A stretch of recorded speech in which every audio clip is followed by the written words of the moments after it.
Welcome to the Del Walmsley Radio Show. Del challenges the status quo, questions everything, and empowers you to return to your core beliefs to make your life better. If you're ready to hear the truth and get your roadmap to the lifestyle you really want, the next hour will change your life. And now your host, self-made millionaire, national award-winning investor of the year, CEO and founder of Lifestyles Unlimited, Del Walmsley.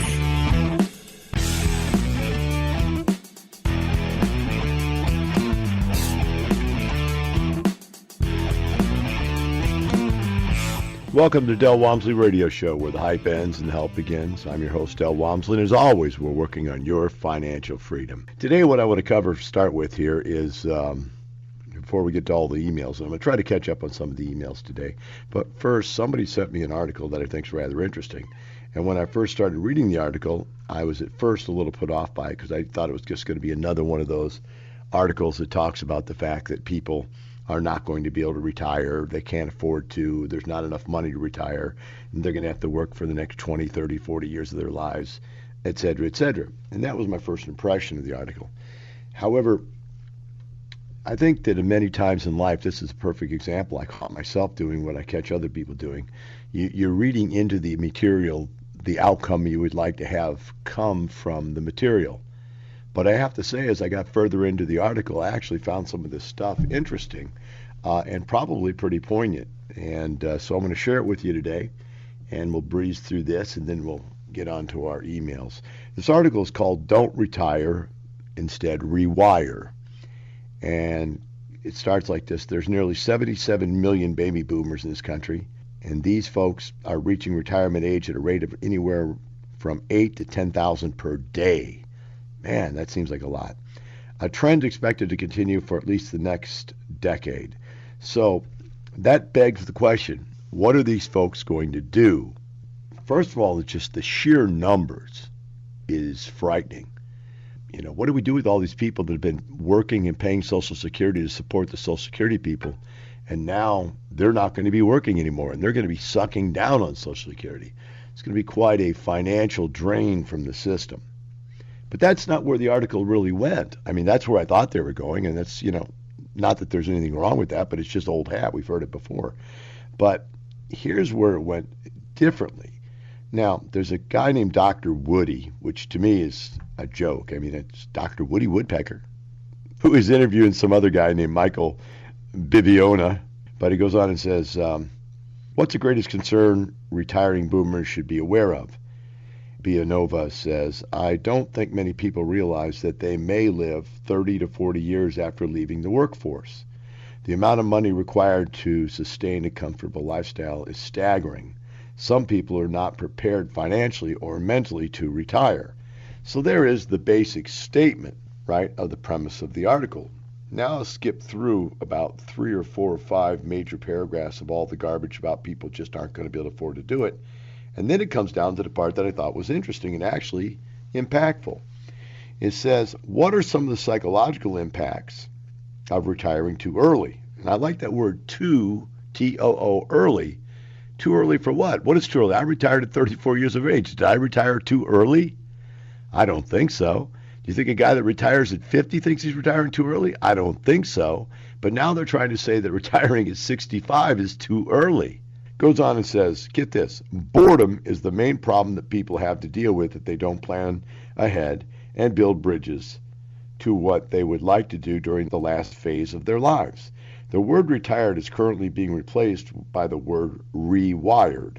People actually have to consider this time of their life as a new phase that may last 10, 20, or even 30 plus years. I've been very busy during my almost 20 years of being rewired. Just an example of how busy people can be if they build those bridges. I'll use myself as an example. I'm so busy that I had to develop a priority list. Now, I have to tell you, I've been retired since I was 34 years old. I've never had a boring day in my life. In fact, I think that it's exactly opposite. Most people believe that retirement is the end of everything. To me, I looked at retirement as the beginning of everything. I bet most people out there have 10,000 things they've wanted to do their whole life that they put off and just never did because they had to get up and go to work every single day for their entire life. Now, for you to be bored when you retire, you have to be brain dead. Now, I'm not saying people aren't. I'm sure there's some people that have never developed any kind of outside activities other than work, and when they quit, they haven't a relationship with their wife anymore. There's no more relationship. The spouse, the wife works either way. I'm sorry, I don't mean one way or the other. But, if you don't have a really strong relationship with your spouse, and all of a sudden you're home, I've heard women say, Del, get this guy into real estate to get him out of the house. I don't like him around. That's an amazing concept that your spouse wouldn't want you around. The other one is that people don't have any hobbies. Now, my problem is I got so gosh darn many hobbies, I can't get them all in. That's my problem. It's like I'm busy as can be, and I have projects and things I want to do, and I can't barely get them all in. I wish there was 3 of me. I really do. And it's not like it's work. It's not like I have to do it. I've got plenty of money. It's just stuff I want to do. It's interesting. But this guy got me at this part of the article because he actually has a list here that he lives by, a priority list that he lives by. And I actually thought, man, that's actually pretty close to the truth of what I do.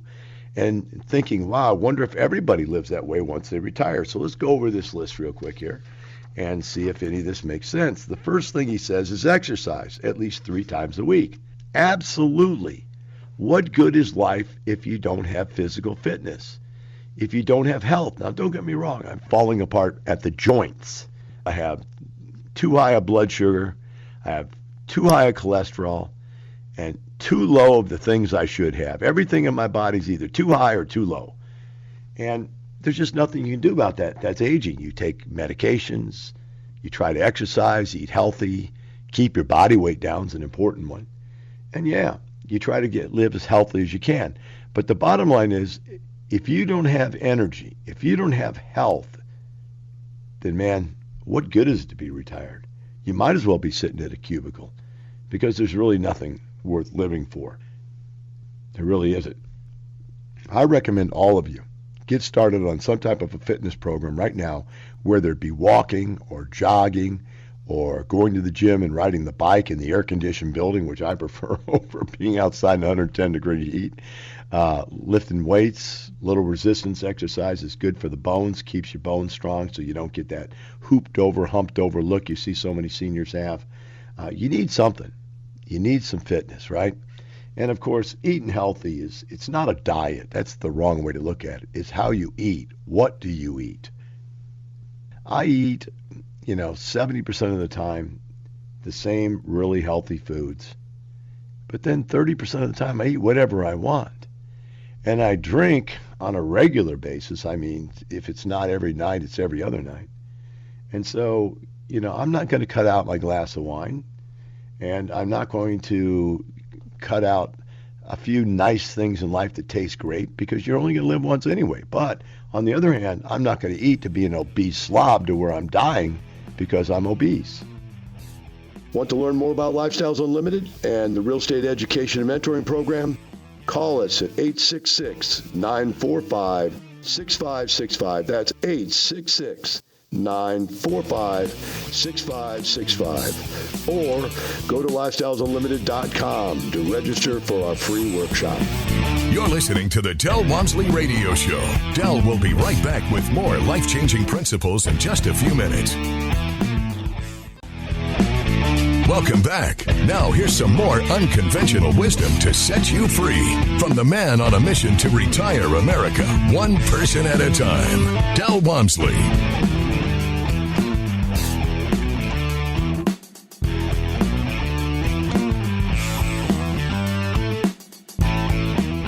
Today we've started in discussing what your life might be like after retirement. And we started out with number 1, exercise on a regular basis. Number 2, I thought was interesting and really where the guy got me, and that was dancing, usually 2 or 3 days a week. Now, I have to tell you this, is that when you're a young kid, and many of you out there are young studs and young bucks, but I'm going to tell you, when you get to be a mature man, there's nothing that turns women on more than being able to dance. Absolutely nothing at all. It's the one thing no men can do, and the one thing that most women think they can do, but realize that they really can't. And so when a man knows how to dance, he can take a woman that's not afraid to learn and with a very small amount of training, teach her how to dance better than she's ever danced in her entire life and make her look wonderful. The concept is the man is the frame and the woman is the picture. And what a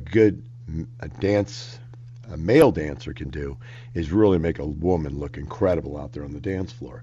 And it really is fun. But here's what the real difference was.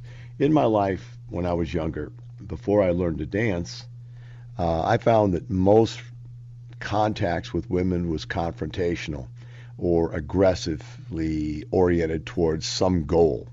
Whether the girl was trying to hustle me or I was trying to hustle the girl, it seemed like that it was a real agenda. And I was sitting with Melissa the other day and we were watching two different couples talking to each other. The first one was a young kid, a little girl, I don't know, 16, 17, 18 years old, and a young, dumb, awestruck guy. And the little girl just babbled on for hours, didn't stop to even take a breath between sentences. And I was thinking, I told Melissa, I said, look, if that woman, the poor guy that ever marries that woman's going to kill himself because she's just annoying. She's only 16 or 17. She's already annoying enough to shoot yourself over, right? And the guy never said a word the entire time. He just sat there and looked at this girl. And you could just see it in his eyes. He was going like, if I listen to all of this, will you let me get a little something, I can't say anything over the radio, but you know what I mean. This guy had an agenda. But it was so funny, and I remember back when I was a little kid, you're just sitting there like looking at these girls going, what are these things made out of? Are they from a different world? My God. And then over by the bar, there was an old guy sitting there and an older woman and her girlfriend sitting in a booth. And the old guy made the move the girl came over and got up right next to him and leaned across the bar and did the let's lean low and let you see what I got from behind in a front shot. And the bartender ordered drinks, and then the guy goes, well, let me pick those up for you. And then I bet my girlfriend, I said, let's watch how this goes. I go, the next move is, he's going to turn around and talk to them, and they're going to say thank you for the drinks. And I said, then, at that point, either they'll ask him over to the table or, she'll go over there. And sure enough, in no time at all, this girl's back over there sitting next to him, flirting with him. And I'm thinking, my gosh, this stuff is just so pitiful to see it because it's just so cliche. And it's so hard work because you can see the guys just sitting there going like, he's trying to strike up a conversation with these women and trying to make it mean something in life. And I mean, it's just so difficult to watch men struggle with women that way.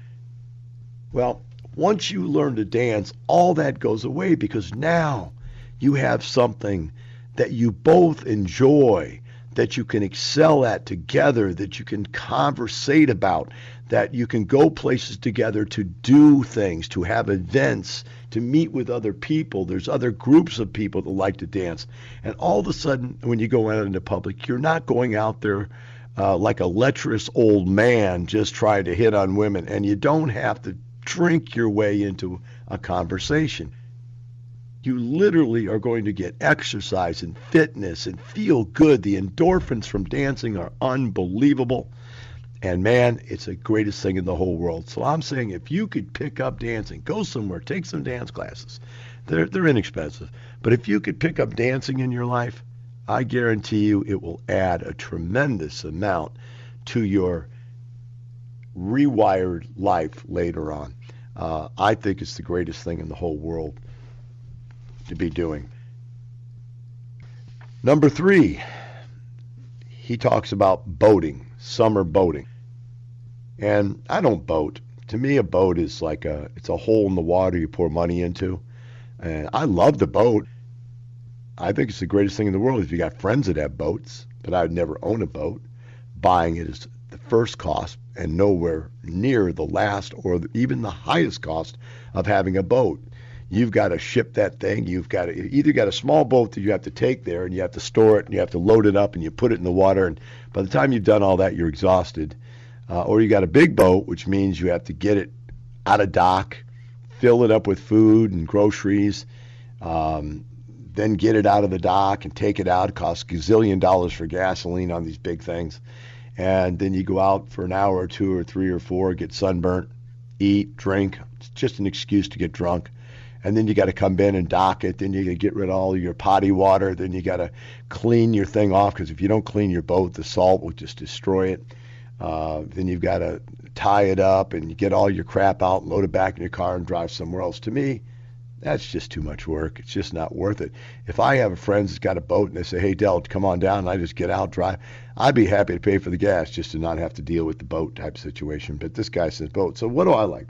I like summer outdoor sports. In fact, I love to swim in my pool.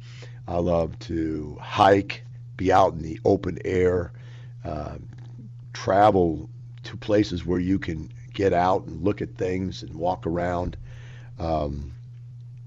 I like to do a lot of stuff that is really relaxing, more so than others. And he's got in here also playing golf. And I'm not a big golf player myself. In fact, not at all. My dad was a golf pro. And interestingly enough, it didn't rub off on me at all. To me, playing golf is like watching baseball, both of which is like watching grass grow.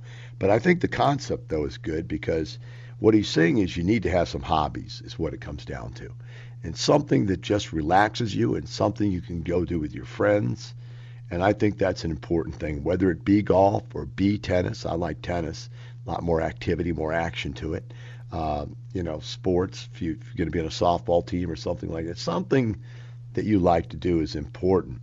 I myself, in that area, I like summer parties. I love having people over. I like two completely different kinds of parties. I like family type parties where they let everybody bring the kids. I love to load my backyard up with kids. See if I can get 100 or more kids in the pool at the same time, and just barbecue, cheap stuff, hot dogs, hamburgers, nothing impressive. But I really like that. The other kind is high-end parties where everybody comes, kids are gone, you've got romantic music playing, and the lights are on at night, and cocktails, and the dinner is catered. Those kinds of things to me are really relaxing, and I like to do them as much as possible. He comes on to number 4, and he talks about writing articles and books. To me, I think that doing something to keep your mind sharp is really important. We'll be right back with the Del Walmsley Radio Show.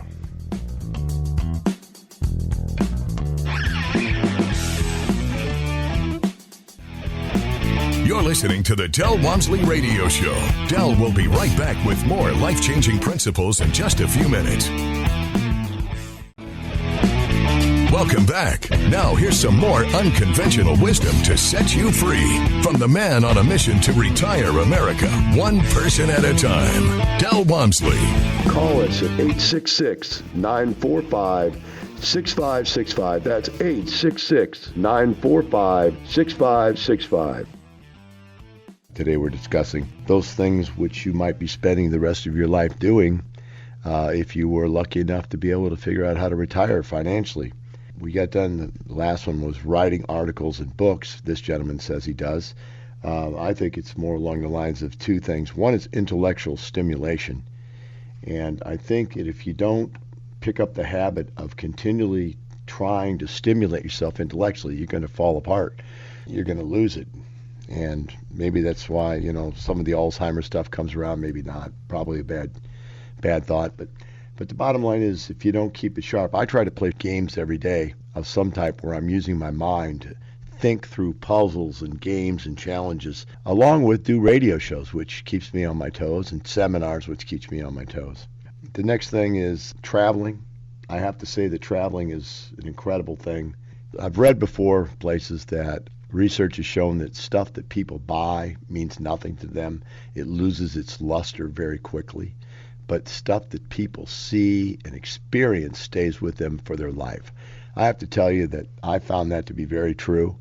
When I would travel places that I'd never been, first of all, it just expands your mind, how the rest of the world really works and lives. And then it's interesting because you start to remember, man, I saw that movie. I saw this. Now there it really is. I really understand now. But then, and this is the one that got me after I did a lot of traveling for a while, I took a couple of years and really traveled as much as I could, is that when I got done, it's like every movie is shot somewhere that you've been. And it really changes the whole effect of the movie when you know where you're at. Now, the last one that he links here is he's saying volunteering. And I have to say that I have a completely different belief about volunteering, so I'm going to share it with you because I do believe in helping other people. But I believe that there are people that have no intellectual context at all to share with the world, whether you would consider them uneducated or unsophisticated or whatever it is, without me trying to sound arrogant. Or it's just that there's really no real benefit for them to go around and talk to people. It doesn't help anybody. In fact, it could probably hurt everybody. I hear these articles all the time about, there's kids out there that need parents, and you don't have to be a good parent just to parent. I don't believe that at all. I think you got a lot of wacko parents out there. So my belief is that you can give a man a fish, you can give a few bucks to a charity, and most of the times the charities I see are ripoffs.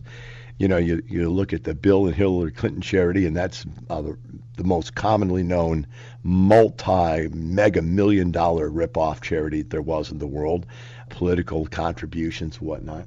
But that's just one. I mean, almost every other charity you can ever get your arms around has had some kind of a scandal tied to it, right? It's irrelevant. The point is, I don't like charities. I think they're a ripoff. What I do like, however, is to give back. And I believe that the way to give back is if you've got something you know how to do and you know how to do it better than anybody else, then go out there and teach it. Don't give stuff away to people who don't care. Give it to people who do care. You can give it to them for cheap, but don't give it to them for free, because if you give it to them for free, it doesn't mean anything to them. Now, on the contrary, I give away massive amounts of free information on the radio. I do that because I think it at least opens people's eyes to stimulation that you won't get anywhere else. Nobody else is talking about the kind of stuff I'm talking about on the radio. And so I just share it out there with everybody to see if it will stimulate you. But what I really believe is important is when I do big events, 5,000 people events, and I'm teaching people thousands at a time, or when I'm doing 2-day seminars and I'm teaching people ways to change their entire life.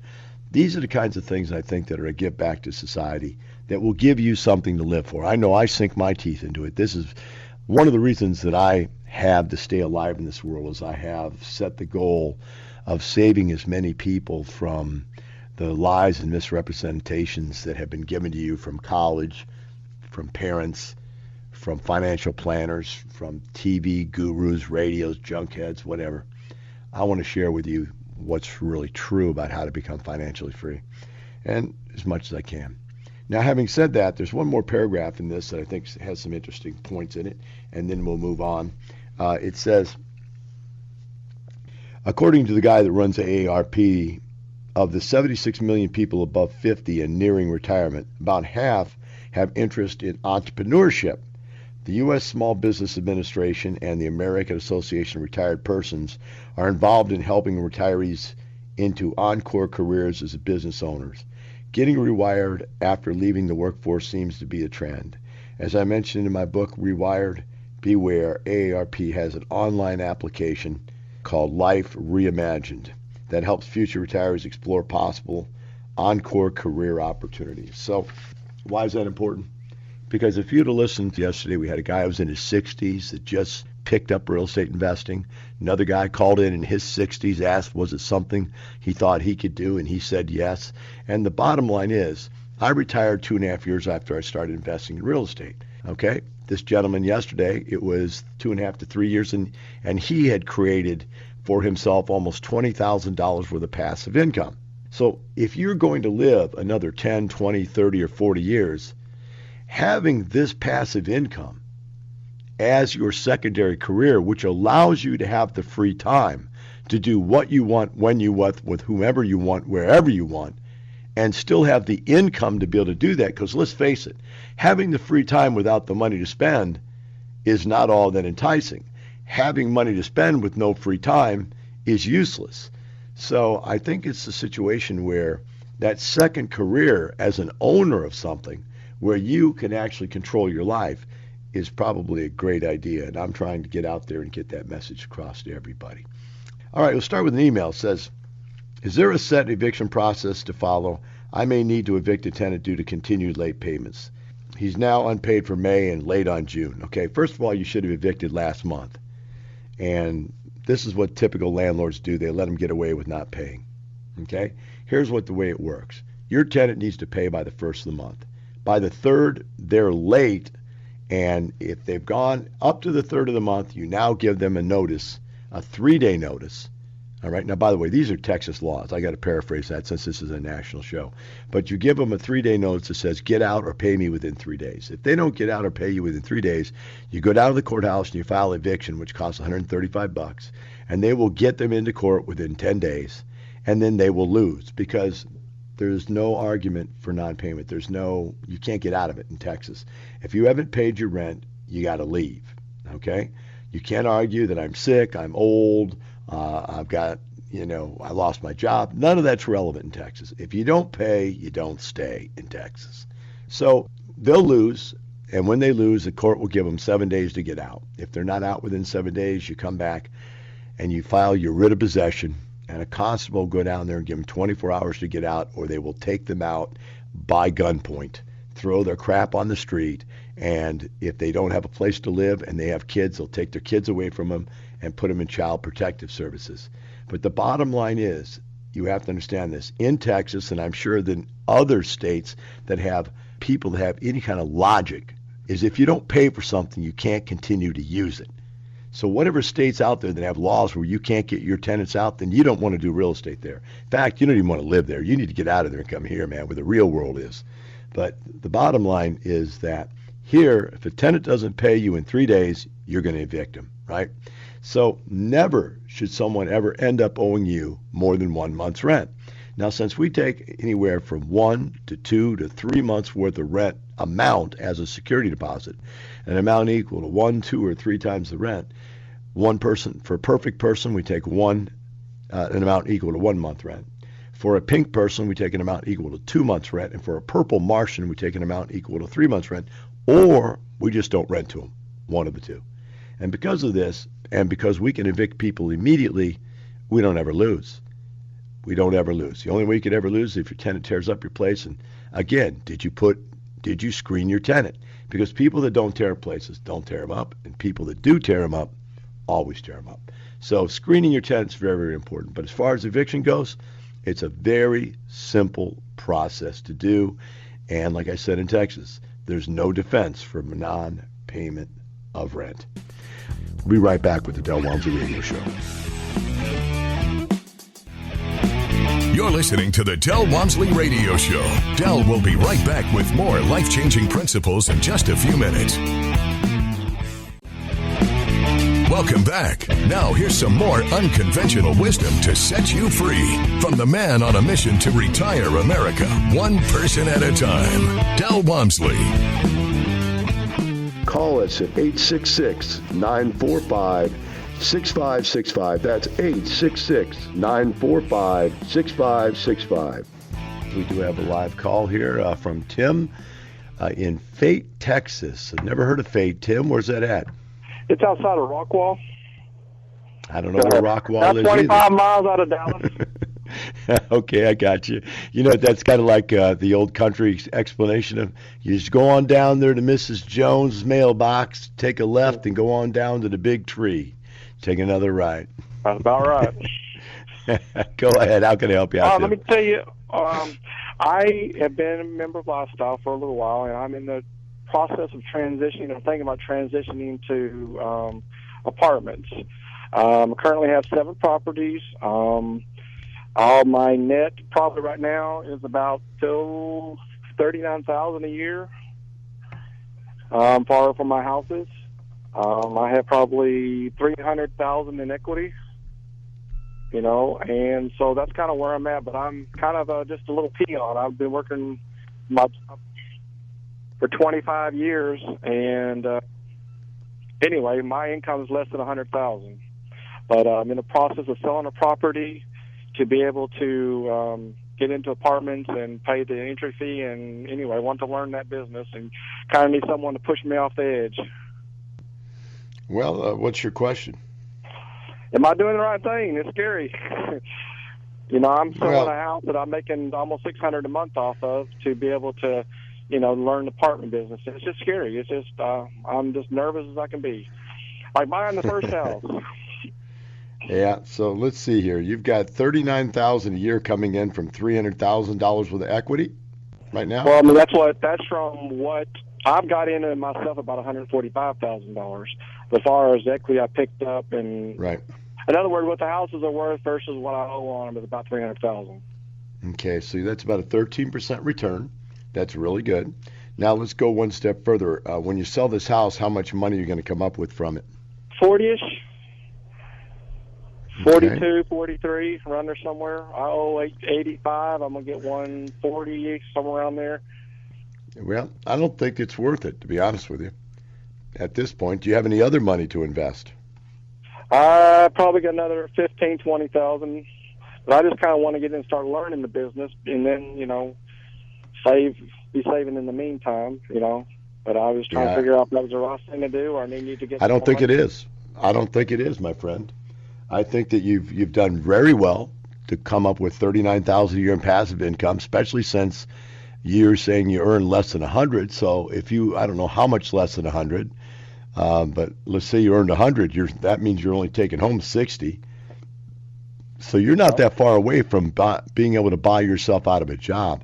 If I were you, I would save up some more money and buy 2 or 3 more houses, and then you're going to be financially free. And then if you want to transfer over to multifamily, the reason why I say that is if you had a chunk of money sitting somewhere that we could just transition you, I would say fine.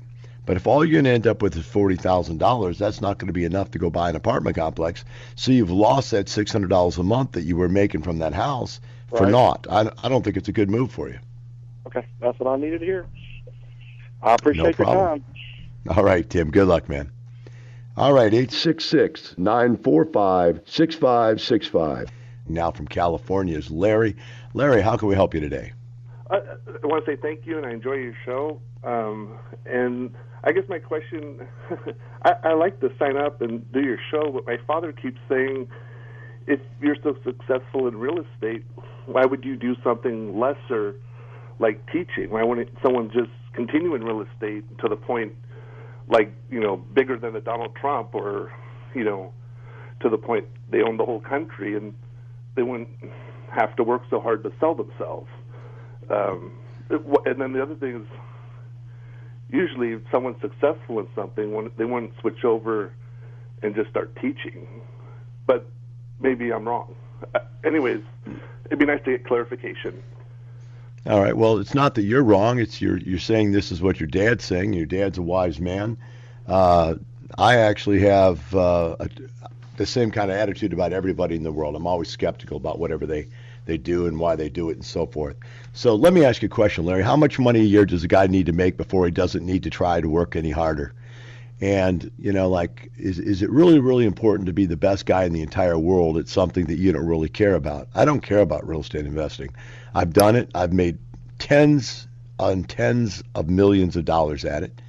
And I don't really care about it. So it's there. It makes me money like clockwork, but it's nothing fun to do. I retired when I was 34 years old. So what would you have me do, Larry? Do you think that there's nobody in the world that actually is not trying to sell themselves, but they're actually trying to sell people on a theory?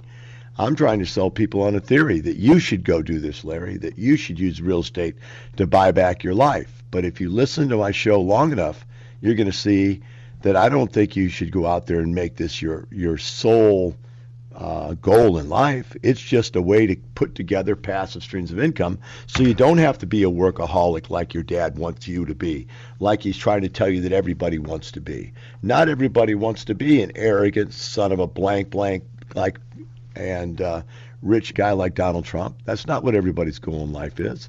I'm sure there's some people that have that goal, but I have no goal like that. I retired at 34 years of age, and I was more happy about that than being a Donald Trump.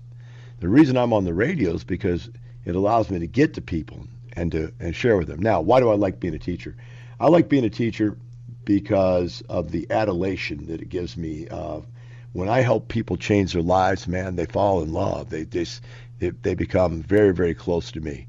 And I've got listeners and followers all over the country. And I need that kind of feeling. When I was younger, I was 200 pounds in fourth grade. I was a little fat kid. Nobody liked me. Nobody cared about me. Everybody pushed me around. Then I became a bodybuilder, a power lifter, an Olympic lifter, and I became a nationally renowned athlete. When that happened, all of a sudden I was on stage and I was renowned and I got adulation. Once you get used to having adulation, you will do whatever you can do for it. Well, I couldn't be an athlete anymore, but I found that I was very good at being a public speaker and at helping people. And so it was just the natural next career, just like I've been talking about today in this article. The article's talking about, hey, what are you going to do when you rewire? Well, I've rewired multiple times. I've gone from a college-based corporate America type job to the health club industry and competitive athlete, to a real estate investor for many years, 10 or 12 years. That's all I did. And then after that, I became a consultant. So you're just going to have to figure that out for yourself, Larry, but good luck, and I hope you figure out a way to get you where you want to be. But remember, it's not the money, it's the lifestyle. The information and opinions you hear on the Del Walmsley radio show are those of the host, Del Walmsley, his guests, and his callers, and do not necessarily reflect the opinions of this station, its affiliates, its management, or advertisers. The Del Walmsley show is for entertainment purposes only. Please consult a professional regarding your personal investment needs. Nothing presented on the Del Walmsley show constitutes an endorsement, recommendation, offer, or solicitation to buy or sell any product or security.